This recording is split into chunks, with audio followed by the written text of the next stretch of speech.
winding these grapevines up into this thing, and we were talking about, I said, how did you know about coming here? And he said, I heard it through the grapevine. So, yeah, you can get information lots of different places, you know. But what I want to just to make you aware of, the seasons are changing, and you hear the September song, when the days grow short, it's getting to be September, and you and me know that because we see the calendar, and the calendar says it's September, and pretty soon it's going to be getting cold, and so we start getting ready for, what do you do around your house? You're caulking up your windows, and you're sealing up the cracks and stuff. You need to be doing the same thing for your bees, okay? This is the time to be doing, to just be, you don't have to insulate the hives. I had in September issue of Bee Culture magazine, one of our favorite writers wrote an article, and the title of the article was, To Insulate or Not Insulate. Well, I've been tempted, kind of, and sometimes I may make a little windbreak or something, but I never have it. And I go on through the article and it says to insulate or not insulate. And he said, I'm in Vermont. Yeah. I see 15 degrees below zero. I don't insulate. And here's why. So what I hope tonight is to help to show y'all why we're not going to insulate. But anyway, there's some things you should be doing. I would say you want to eliminate massive cold wind blowing through, you know.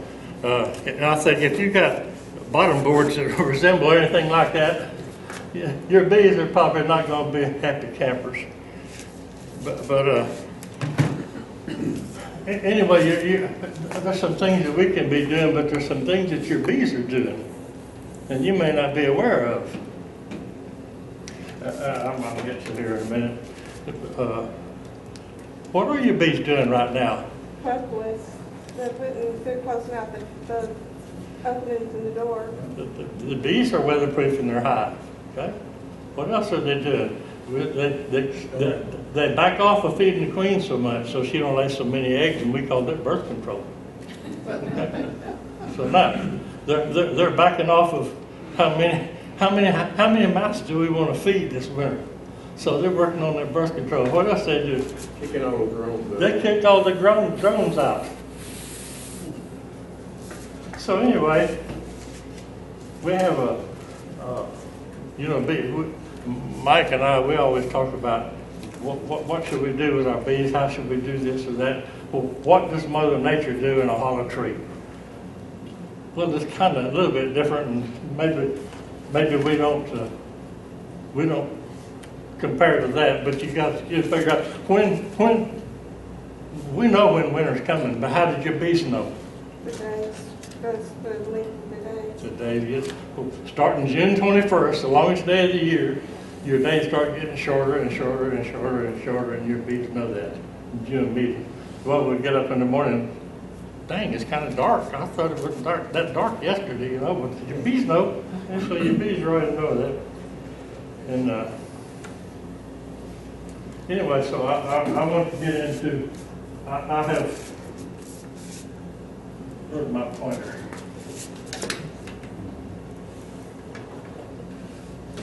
Here it is. This is where I can point at this stuff.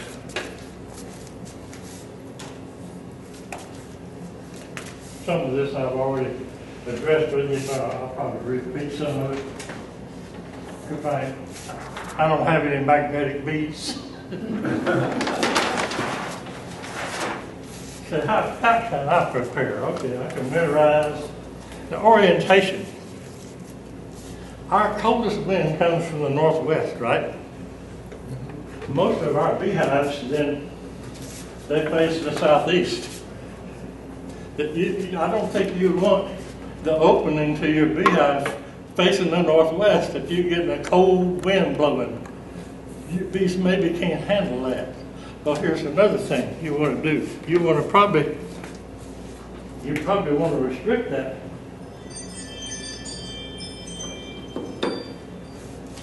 Your bees don't need much more than that in cold weather. And when it's cold weather, they don't need that. We don't have honey flow coming and everything. That's probably all your bees need right now. But anyway, so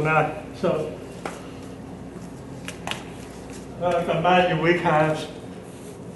If you got, I've got a weak hive right now, and I'm debating about whether to combine it with another weak hive. Maybe even nukes. If you got a weak hive and it's a full-size hive, maybe you want to get it down to a nuke, so we don't have so much to take care of. You can do that. You combine hive. You want to check for your food sources, look and see, is there any honey in your hives that's not, if I'm going to need to feed them, I need to get ready to feed them. Where am I going? I'm going to use sugar, I'm going to use syrup. What am I going to do? Bees are going to need something to eat. Okay, this is what your bees are doing. They're getting rid of the drones, birth control, honey stores.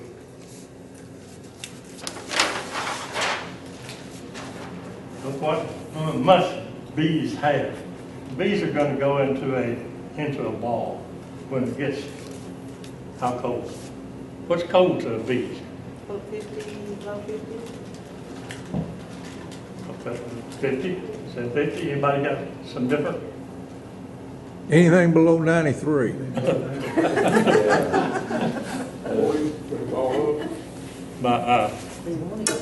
The Big Culture magazine guy says 55, 57. Anything below 55, they may start to ball up. So, okay, so when they do that, what do they got to have? They got to have, they're air breathers. They got to have air, but they don't want air just whooshing through. They want just enough air to breathe, you know? They got to have oxygen, they got to have something to eat, and they don't want a lot of water in the hive either, but they got a little bit, you know? What is fatal to bees? CO2 is the big thing. When they go into this ball, they got to get rid of CO2. And they don't want any cold water dripping on them. If you're going to have some airflow through your hive, but you got to get rid of CO2. So airflow through the hive, and it's going to condense on your bottom, on your top boards. That cold, then the water's going to get cold and drip back down. They can't handle that. So what do you Cold do? water. I'm going to show you what to do about that. Extreme cold air, we're going to try to eliminate that by cutting down on this stuff. Here's something I want to stress to you. You have to have some, well, you don't have to, but you should have some airflow through your hive. The air's coming in through this little bitty opening here, but there's some. Not much, but there's some. Okay, but it's got to get out somewhere. That's the reason for the notch in the top of your air cover. Okay? It's going to come up through here. So I burned the wax off of there, I'm sorry. It's going to come up through here and out there. So we got air coming in here, going through the hive, coming up here and going out. We got airflow. It's just a small airflow, but it's just enough. It's going to get rid of the CO2 or whatever. Now, what happens is the top of this board is pretty subject to the outside air. It's going to get cold. So that air coming in here is going to condensate on the bottom of this board. That's going to fall down on that ball. They can't stand that. So what Conrad is suggesting, and I've done it in the past, he's suggesting something like burlap to absorb the water. It will let the air go through. It's very porous. It lets the air go through, but it will catch any water that drops before it gets to the bees. And I created something like this, and it's got a plastic screen there, not metal screen, because metal screen would condensate. Plastic screen don't condensate. And also there's burlap right there. So what I do, go in between.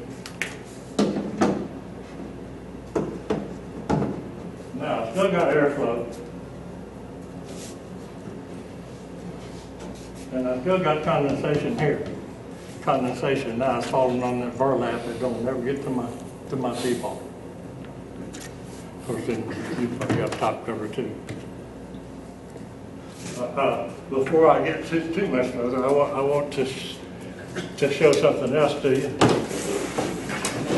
So, with our treasury report and everything, it always comes up, how much money do we spend on training and everything? Well, we don't spend a ton of money on training, but what's the whole purpose of this organization is to train people to do this when we're, how many people here are less than 55? Who's going to do this when we're gone?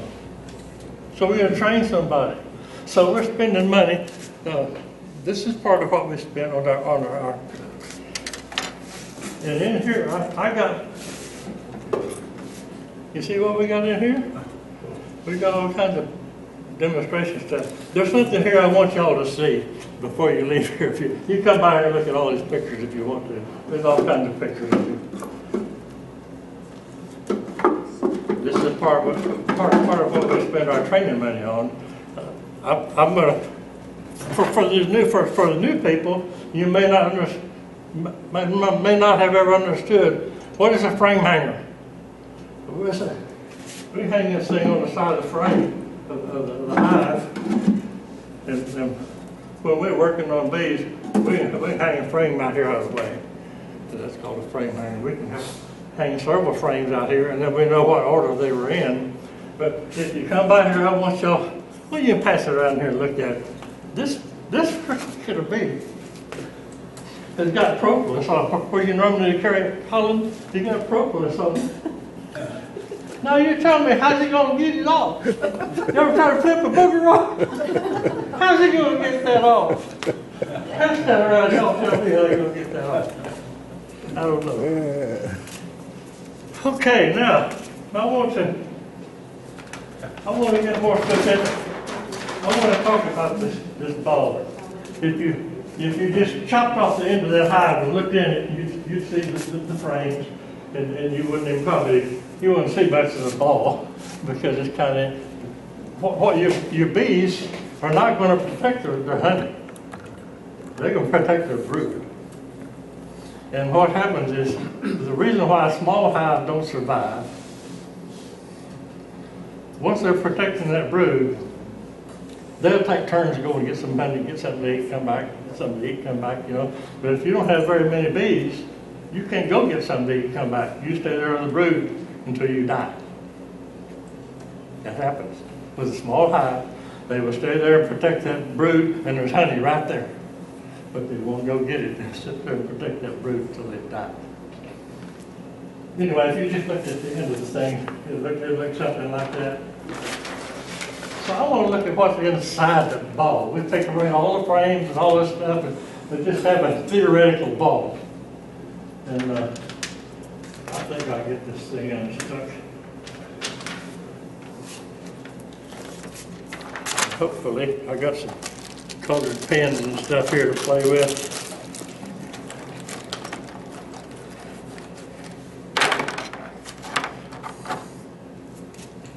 You see all these bees in a circle around there, and they all got their heads pointed in. And you got these bees all around here. They form an insulation, almost like a loose woven carpet. They interlock their arms and legs. And as it gets colder and colder, they get closer together, they even interlock their hair. Okay? So we got these bees around here that are forming this almost like insulation, but they're not doing any heating. That's not your heater bees. Your heater bees are in here. You got some heater bees in here, and all they're doing is they like take their wings out of gear, and they just sit there and shudder. But their wings don't move. They sit there and make heat. Well, that don't do any good. What do we say bees have to have?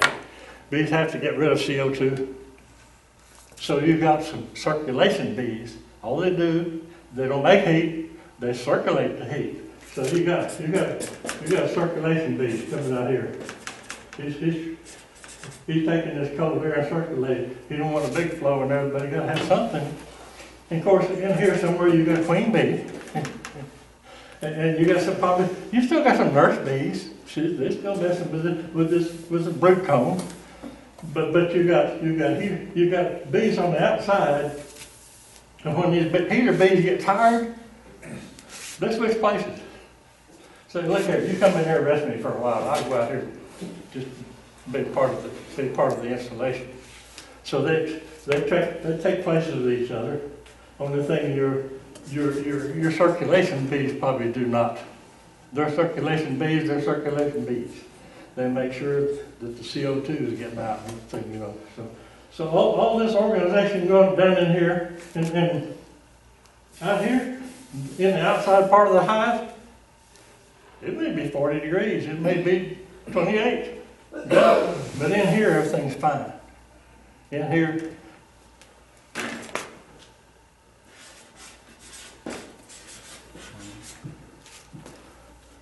(90 to 97 degrees in here. And they don't care about the outside of the hive. The honey's over here, they can go get it, and honey's kind of cold. But anyway, they have to take time out. Go get me a sandwich, bring me a sandwich back, you know. But they don't interrupt. They don't interrupt their whole process of here staying warm and protecting this brood. That protects the brood. And of course, I've simplified it, maybe several broods, and you know. But you see where I'm coming from, and I ain't got no magnetic bees. Oh. Questions?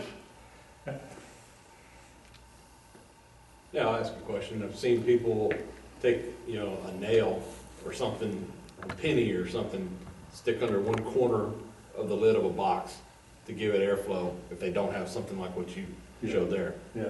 Sufficient? Well, you gotta have some I mean, airflow. it allows airflow. Yeah. That's the You gotta have some flow. You or the can't just have moisture. deadhead.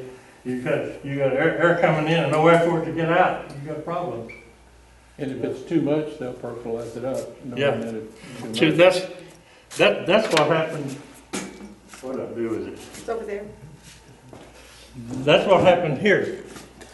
They propolized this thing almost shut. Because it was too much. And I thought, well, maybe it's too much. But this is in the summertime. I don't know, why would they do that in the summertime? I don't know, but If they have honey, I thought it was probably to keep other ones from sniffing out the honey and coming to rob their hive. That's what I thought it was. I don't know how much robbing we got going on in the wintertime. No, no. We don't have that much stuff going on. My honey Yeah. hive.